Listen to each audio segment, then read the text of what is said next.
নমস্কাৰ আজি মই টাইম এণ্ড ৱৰ্কৰ ওপৰত কেইটামান কুৱেশ্যন কৰিব ওলাইছোঁ ভাবিলোঁ সেইকেইটা কোনোবাই যদি DLED বা BEdৰ এক্সামৰ কাৰণে এণ্ট্ৰেন্স এক্সামৰ কাৰণে প্ৰিপেৰেশ্যন কৰি আছে তেওঁলোকৰ কাৰণে হেল্প হ'ব সেয়েহে মই ভিডিঅ'টি প্ৰস্তুত কৰিলোঁ আৰু আপোনালোকে চাব বুলি আশা কৰিলোঁ ইয়াত মই এটা কুৱেশ্যন ল'লোঁ A completes a work in 12 days and B completes the same work in 24 days if both of them work together then the number of days required to complete the work will be ইয়াত কি কৈছে solution যদি কৰোঁ আমি কৈছে A যদি এজন ব্যক্তি হিচাপে ধৰি লৈছে আৰু A কিমান দিনৰ কাম শেষ কৰে 12 ডেইজত আৰু B এ কাম সম্পূৰ্ণ কৰে 24 ডেইজত এই কুৱেশ্যনটো এনচাৰ কৰিবৰ কাৰণে কি কৈছে তাতে আমাক সুধিছে যেতিয়া both of them work together আৰু সিহঁতে যেতিয়া একেলগে কামটো কৰিব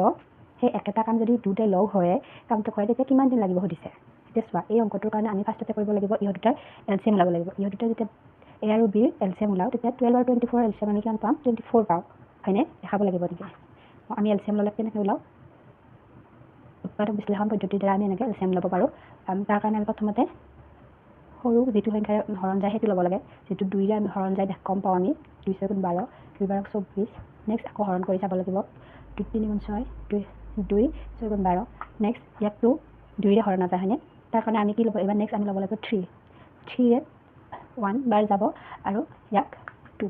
গতিকে এতিয়া আমি এলচিএম লওঁ গোটেইকেইটা পূৰণ কৰি দিলে আমি এলচিএম পাওঁ চাবা 2 2 × 4 7 3 × 12 12 × 12 2 12 24 গতিকে ইয়াৰ দুটাৰ এলচিএম আছে 24 যেতিয়া 24 আমি এতিয়া চাব লাগিব 24 12ৰে কেইবাৰ যায় 12ৰে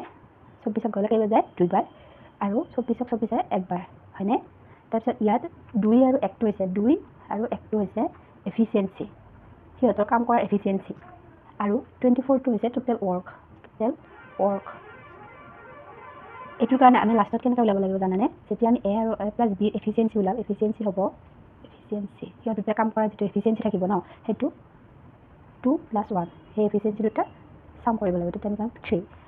এতিয়া টোটেল ডেজ হিচাপ কৰিব লাগিলে টোটেল ডেজ ওলাব লাগিলে A + B কাৰণে যেতিয়া আমি টোটেল ডেজ ওলাব লাগে তেতিয়া আমি কি কৰিব লাগিব টোটেল ৱৰ্ক ডিভাইডেড বাই এফিচিয়েঞ্চি কৰিব লাগিব এফিচিয়েঞ্চি টোটেল ৱৰ্ক কিমান আছে 24 টোটেল এফিচিয়েঞ্চি 3 হ'লে 8 ডেজ গতিকে আমি ইয়াৰ এনচাৰটো এনেকৈ কৰিব পাৰোঁ আশা কৰোঁ আপোনালোকে বুজি পাইছে